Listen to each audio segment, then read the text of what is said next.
Welcome to East Tennessee Pinball. I'm back at this Bally Star Trek.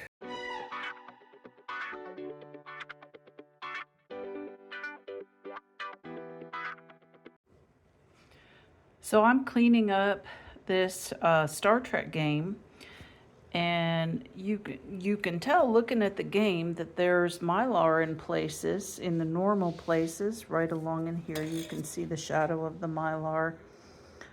But on this game, there's also really thin Mylar to the point where it's pretty much just box tape. And as soon as I started cleaning it, even just the alcohol or the naphtha is degrading the stickiness, not of the Mylar, but of this really thin stuff, and it's coming off. Good news, it's not taking a lot of the board with it. Bad news, it's leaving a super sticky residue, and the only way to get that off is, without hurting anything, is to basically rub some flour into it and get it off, get it to kind of crinkle off.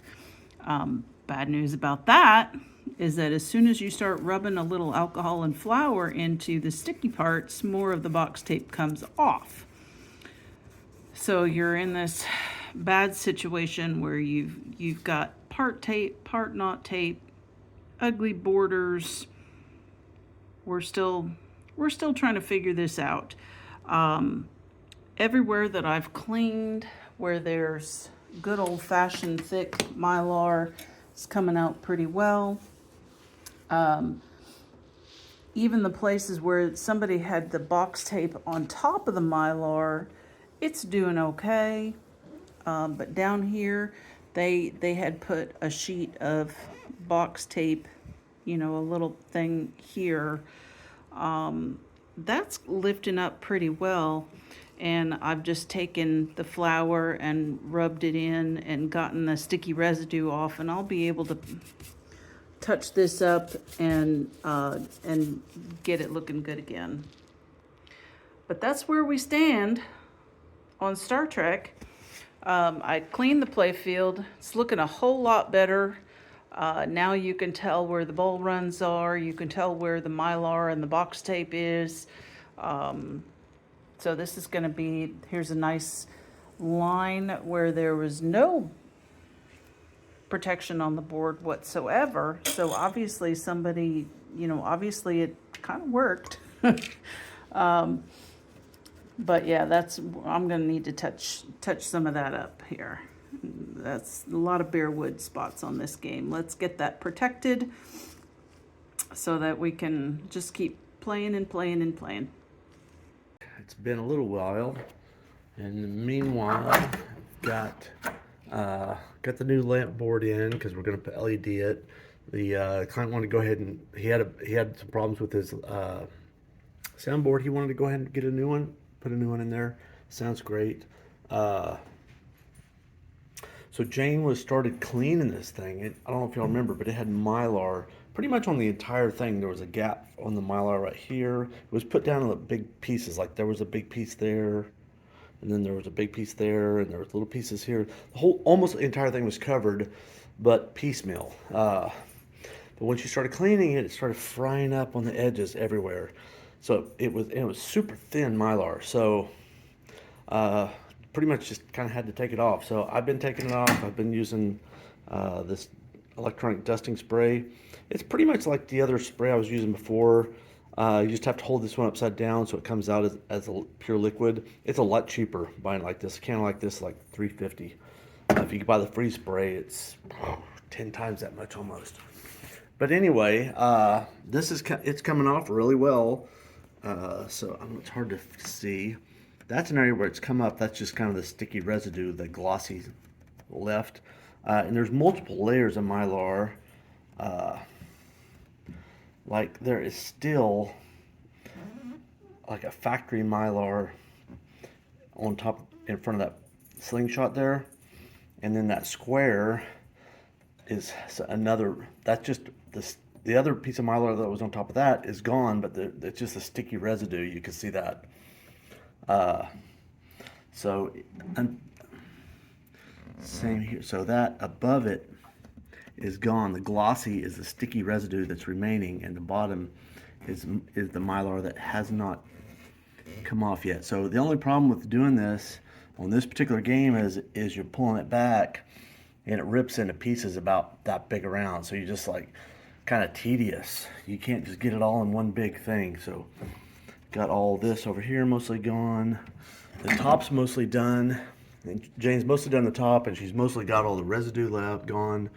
There's a few little pieces but she's got remaining, got to go back and get. There's some sticky residue there still. So I'll put y'all on the stand and just kind of show you what I'm going through with this. Work on this area here, kind of get all this down to here. Start on the edges and kind of show you how I'm doing it. This is coming up super easy. It's just trying to keep it from breaking.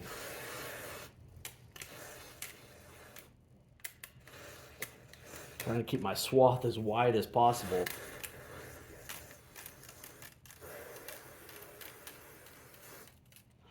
So that was a pretty good hunk there.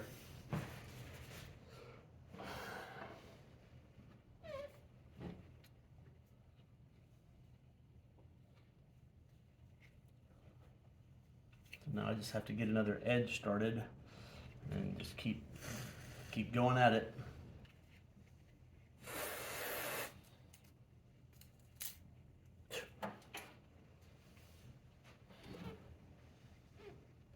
It's a fine line between getting it cold enough to where you can get it up and getting it so cold that the Mylar gets brittle and breaks in two.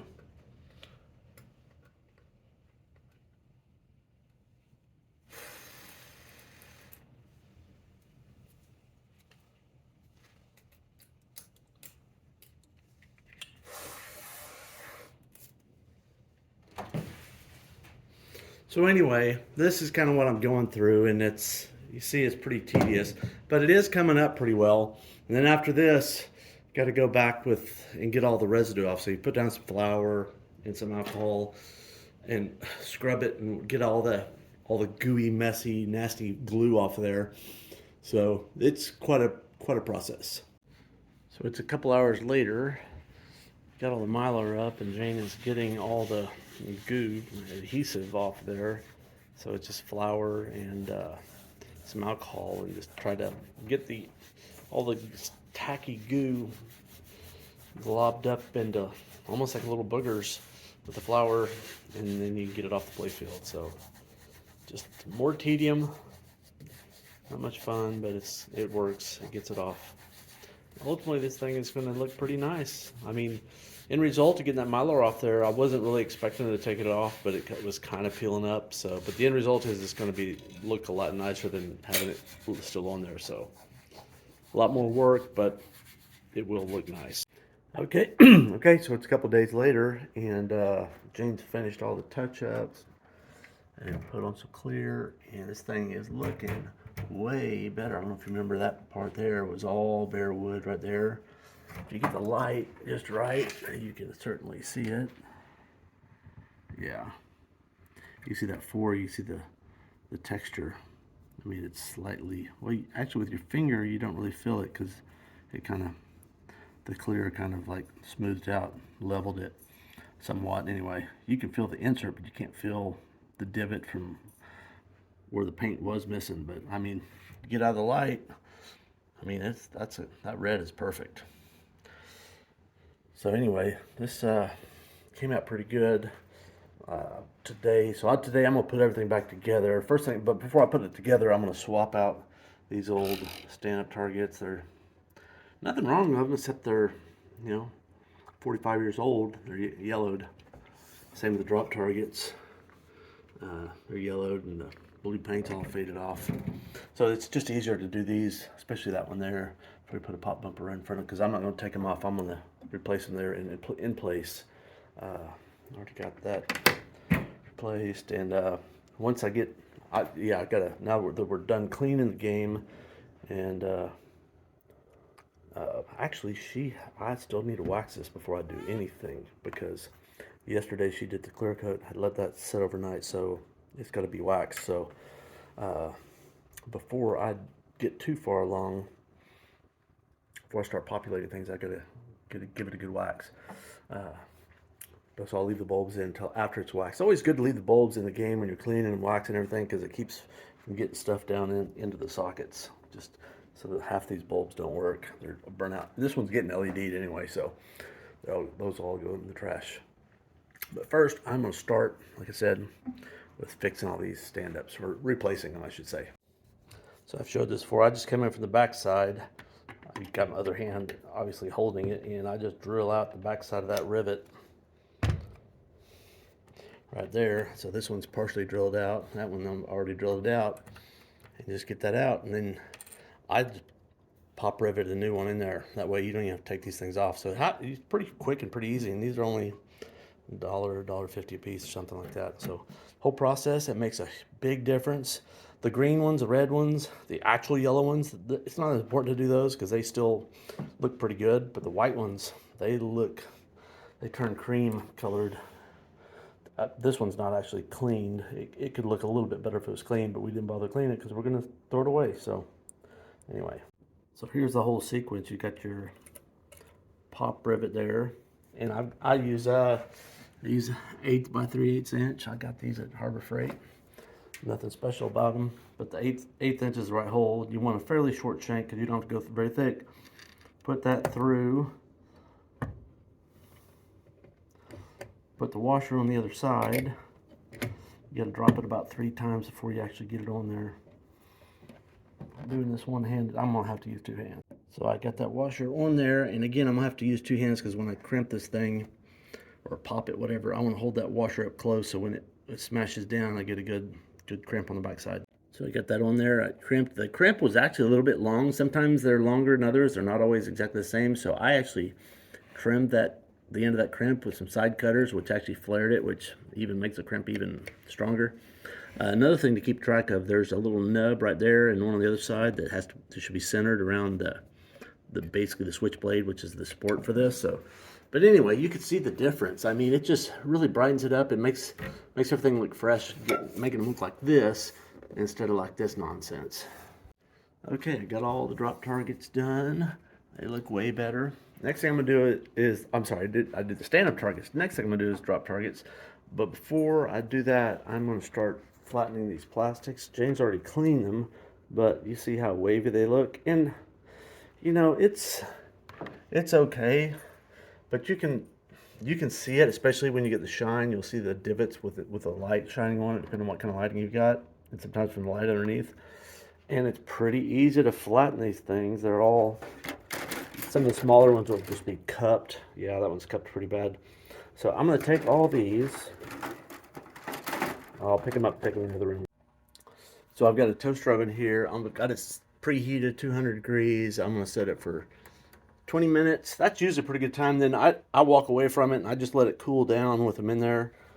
So I've got 3 pieces of glass. I measure, I don't know exactly what they are, like whatever, about the biggest piece I get in this oven. So just you can go to Home Depot or Lowe's and they'll cut glass for you pretty cheap. It's not tempered glass, so be careful with it. But well, maybe they have. Well, no, they can't cut tempered glass. So, but just lay them out here and put down another sheet of glass. And you get as many as you want, depending on how much you're doing. Usually, I can fit a pinball plastic within 3 pieces of glass. I guess I can do it upside down too. So that was the solution. Sorry if I drifted from frame of focus. I was trying to look at what I was doing.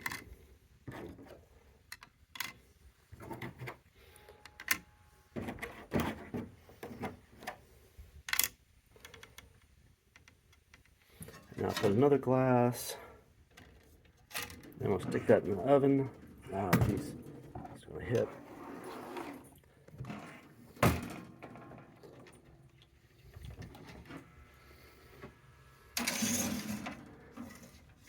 And I'm gonna put this pan on there just to give it a little bit of weight. Maybe a stapler too. Give it a little bit more weight to kind of smush it down.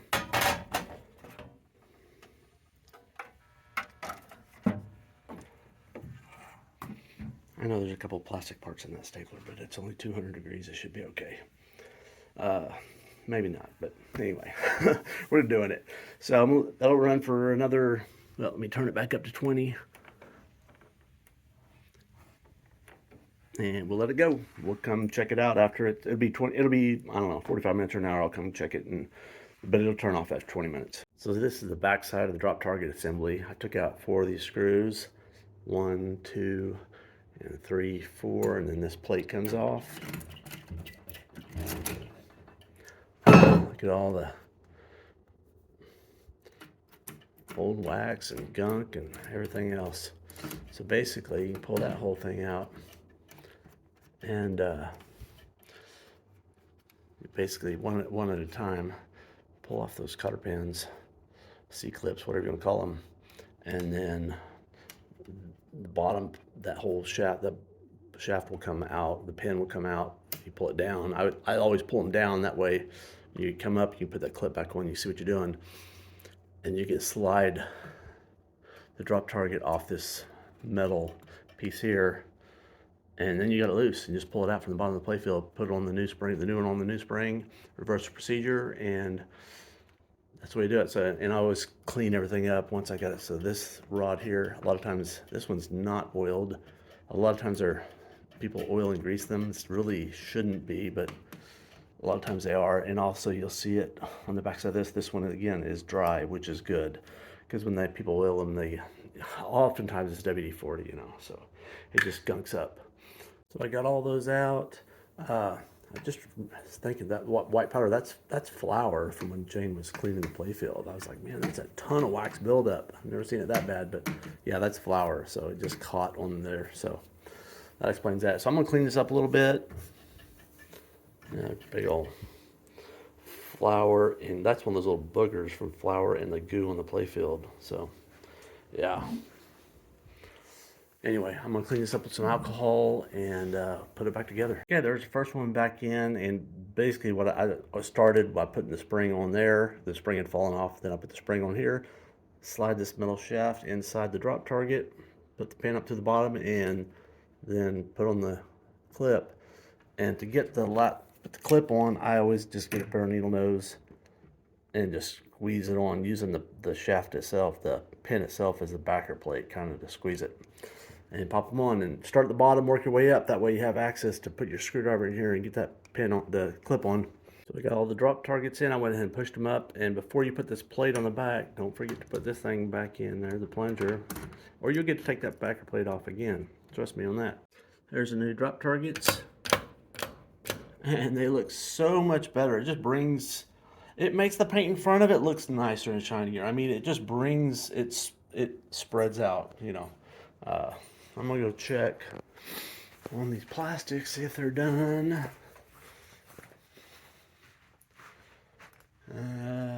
What, another 3 minutes? Okay, well, then we got. Well, it's best. I think it's best to let them set. They're too hot to handle anyway. Seems like, because when they come out, they're not pliable or anything, but they're a little bit soft. I mean, it just seems like it's good practice leaving them in there and to cool down, kind of set up real hard again. So I guess I'm gonna start putting this thing back together. I gotta start by doing the pop bumpers. So, and they're all disassembled. I've got all the pop bumper assemblies over here. So yeah.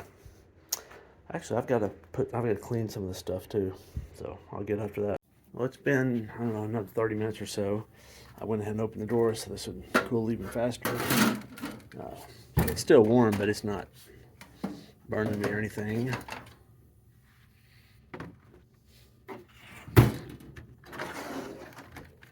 And we'll see how flat these things are. Well, not perfectly, they're better, but I think I'll cook them a little longer. I'm gonna preheat it.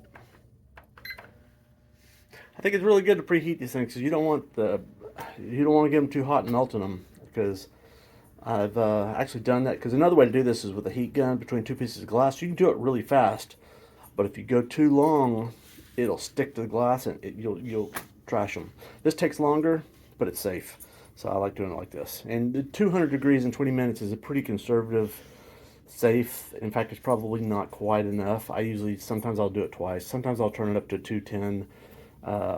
I've got really good control. It's a PID controlled oven, so it's super accurate. So if you've got an old fashioned, like my main oven at home, it's got a mechanical thermostat. It's not super accurate. I keep that one a little bit even lower, and I just have to tweak it because I don't trust it. So I'm going to rebuild these pop bumpers, and I like these 555 sockets because they're just better. They're more reliable, especially in a pop bumper where it's bouncing around. The problem with, if you're using LEDs, they're tall, at least some LEDs, like these Comets, which I really like. Put the cap on there, won't go down, it's too tall. So I'm going to switch. I'm going to use a non-frosted one. It's not perfectly ideal, but I think it'll be all right in this circumstance. So I'm going to use these. It's got 4 surface mounted on there, and I think that'll be good because it's got a pretty thick cover. I don't think you'll see the spotlight effect because the plastic is so thick on these pop bumpers caps. So I think that'll work, and that'll keep it down flush. The other alternative is, to use the traditional 44 style, but they're tweaky. I mean, they come in, they lose connection with the bulb pretty frequently. It's just kind of not an ideal design, but anyway. So I went ahead and LED'd this thing, and I placed these 2 rollover guides, and you can kind of tell that one looks a lot brighter than the other, and the reason is, you down here flush, that the socket for that bulb, that is an LED in there. It's supposed to sit up proud like that, but this one, it's got the wrong socket down there. So I'm going to swap that socket out just so it sits up high, because it just doesn't light. It looks dim. It's not dim, it's just the lights, half the lights not broadcasting out. So get to do that one. So I just took these back out of the oven. They spent I went ahead and set it for 25 minutes at 210, and there's a slight bow at the very tip of this, but it's really pretty dang flat. And those are always the hardest ones to get done because they're so big and the most noticeable. These, they're flat as a pancake. So yeah, that one's super flat too. It's just like I can just feel the glass is completely. There's no wobble. So did a pretty good job. So I'm gonna put these 2 on the buffing wheel, a little rosin, and see what they look like. Pulled these out of the ultrasonic. Tops are really what matters. The back side, I didn't polish them as much because they're facing away from you. You really don't see it so much. So the light was going to fit in there about like that. It's the orientation. So you'll be looking at it about like that. So it looks, it just takes a little bit. So if you got a buffing wheel, if you don't, go get one. They're pretty cheap. I think I got mine at a flea market for like 40 bucks. So I got these all soldered on there. When you get them on there, give them a good yank. Don't be afraid of yanking them. If it falls off, it's not on there well. So I got the 3 pop bumpers back in there. It's always a good idea to lay your eyes where there's 2 wires coming out. One of them goes between 2 legs of the pop bumper bracket, so you got to make sure, because it's kind of close, that it's not touching there. Ideally, it shouldn't matter because this should not be touching anything else electrical, but it's a good idea to not have an air gap there. If you want, you can put an insulating, like a little piece of straw around there. But that's not the way they came. They came just like this. So these are all good. So that one's nice and clear. It's really on one side that's kind of close. The other side's wide open, so you don't have to worry about it. Anyway, I'll turn it over and check out the lights and keep on moving. So all my pop bumper lights are on. So I don't have too much more that I'm going to do. I'm going to save the rest of this for Jane. She went to a sewing retreat. It's a Thursday. She's going to be gone Thursday, Friday, Saturday, Sunday to go sewing. She could be working on pinballs. My gosh, what kind of priorities? So anyway, I'll let her populate the rest of this, and put all the LEDs underneath the playfield. So I'm going to do these and put together the flippers, and then I'm going to call this one good as far as I'm concerned. So I started working the flippers, got the new bushings installed. Going to put in new flipper plungers and stops. You can see the state of these. They're all flared out, and there's a ton, well, I wouldn't say a ton, but quite a bit. See all that play? That's just no good. You can buy those flipper links, the little phenolic piece right there where my thumb is touching, but on this one, the plunger itself is all messed up, so best just to replace the whole thing, and the coil stop also. So I'll put all those in, new sleeves and the coils, and things will be just like new. Oh yeah, flippers themselves. So they had Gottlieb flippers on there, so but these just unscrew, so it's just the plastic case. So they'll still, the Bally ones will fit on here. It's just the plastic shell. So I'll put the proper Bally's on there. Probably put some natural yellow flipper rubbers. They look good because you got all yellow on the playfield. Plus this game had yellows originally, so it's gonna look nice. So I got the rest of my flipper assemblies put together. I haven't tightened them down. I got this one adjusted, the flippers in the right place. This one's still completely loose. I'll show you on the other side. So on most pinball machines, there are little divots, and if you line up the back side of the flipper with that divot, it lines you up where the flipper should be. And on this one, you've also got this inlane guide, which is really more important because the wall's going to run down the surface right onto your flipper. So you really want to keep that parallel, or maybe even slightly down a little bit, depending on what there is to shoot on the other side. If there's a real low shot, you might want that to leave that a little bit lower so you can make some of these low shots. It's not an issue on this game, so I'm just going to keep it parallel, which is also right at the factory mark. So what I normally do, oh, and another real important thing. So if you look on here, if I press the bottom of this, there's a little bit of play. It's real easy to get this thing. So there's two set screws on here. There's one there. There's one back around the side. That basically tightens that pawl around the mechanism that's attached to the plunger. Also got to make sure that this end of stroke switch opens up. So it goes from, when it's closed like that, you get high power from your coil. And then when your flipper's engaged all the way, it cuts the high power and goes to low power. So that way your coil doesn't burn out. So that switch has to be making good contact. And this one is adjusted a little too wide. So basically what's happening is you're losing the high power when the coil is only moved about halfway. So if I adjust this just a little bit further, that will make it a little bit stronger because it's going further before it loses its high power. So that's better adjusted. So back to the adjustment of this. So I've got one of those set screws just barely tight, and basically so I can still, it will stay wherever I set. So if I adjust it, it'll, see I can, it's got a little bit of friction so I can get it where I want it. And I am using the old flipper body or whatever, so that shaft there, it already has little divots in there, so it's hard to put it in a new hole. Sometimes you can swap it to different sides to get a fresh hunk, but a game like this, they've probably been back and forth half a dozen times. So what I try to do is get one started and then go start the other one. So this one will hold this one, and then get this one tighter, and then this one will hold this one, and go back and forth so that it doesn't, if there's another little divot right next to where I'm at, it won't slip and jump over to that. So that's my strategy anyway. It seems to work okay. So I got this thing about as done as I'm going to do. I'm going to leave the rest of this for Jane. She likes to put the plastics back on. She feels like I steal all the fun, and I do, I admit it. So anyway, it's all ready for the plastics and LEDing of the playfield. I mean, the stuff on the top of the playfield, I did those, but all the lights on the bottom side. I'm thinking I may leave an incandescent in that one. Let me turn it on here. Put it on. It's a free ball, so you can see through it and see the bulb, and I think it's kind of cool to be able to see it and see it kind of, it kind of grows more gradually like a real bulb. I think I'll probably keep an incandescent in that one. This time we're going.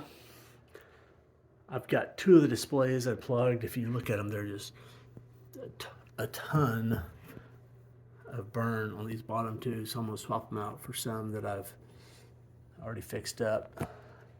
The rest of them are pretty good. This one's got a little tiny bit of burn, but you know, just enough so everybody knows they're real. So yeah, Jane will be back on Monday, and I don't think this will take long at all. And it'll be, yeah, that's gonna need polished up. So I'll probably do this one more thing, but I'll do that off camera. Anyway, so this one will be going back out to the owner. Dude's wife is gonna be real happy. It's her family keepsake kind of thing. He's getting it all fixed up for her. Pretty cool. Talk to y'all later. Adios. So we got that plunger polished up really good. I'm going to take this off and this off over here. I don't know what I'm going to put in place of it. Maybe another bolt, or maybe we'll fill it in. I think I'll probably just put a bolt in there. I'll just cover the hole. Also, Jane got back from her sewing retreat, and I started doing a little test playing, and I realized I hadn't put these caps on here because I was hitting them, and sometimes they would trigger and sometimes it wouldn't. So I put these caps on there. By the way, I started using these bigger film caps. They're still the same 0.047 microfarads, so they're little bitty caps, but they're physically bigger. They're just, I was buying some the little tiny, they look like the resistors almost on there, and but sometimes they would short, and so I wanted something a little bit more rigorous. These are, I don't know, they're 15-20 cents instead of like a penny a piece. Doesn't really matter what the cost, they just got to work. So anyway, this thing is, let me lower it down. It really turned out pretty nice, especially compared to where it came from. I mean, this was rough. I mean, it's been through some hard times. Let's boot it up. Shut the door here. I'll do a little one-handed action here. I think I've got a ball in it. I'll find out real quick. Do not. Oh, there it is. Wonder why the ball didn't kick out. Strange.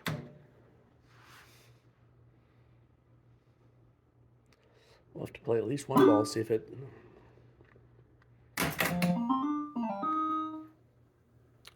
Okay, we'll start a game.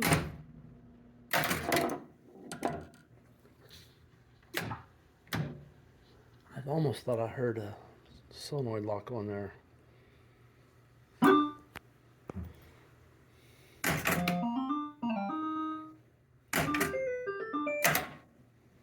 No? Okay, so it's...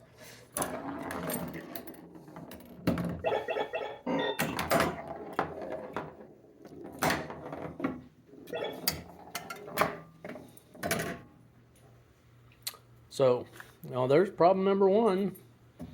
That out-hole switch isn't working. Well, let's open it up, look, figure it out. Yeah, they got no problems. No problems in the world.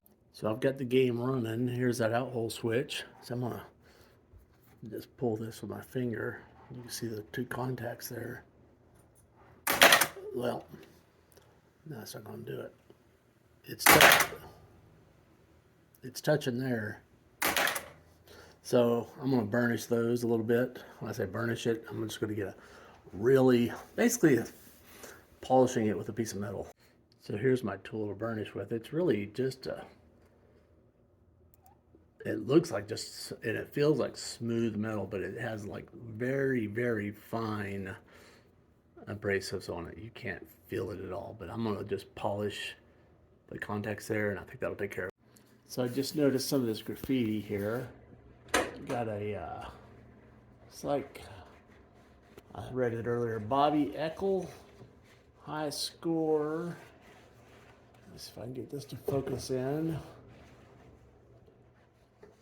I'm looking outside my camera. It says Clyde Madison. I wonder if anybody knows those people.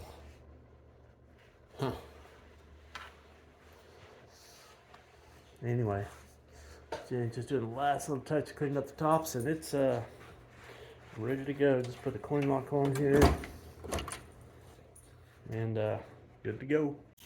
So if y'all are liking these videos we're putting together, mash that like button and hit the subscribe button. Django just loves Star. He likes to get in them. Let's go do this ending scene. He just like jumps up in my lap. Feels like a Hollywood star, or maybe a Bollywood star. I don't know. Oh, there's little Joe. He's getting a little jelly. He's not so crazy about the camera, but he sure likes the loving. Anyway, see y'all later.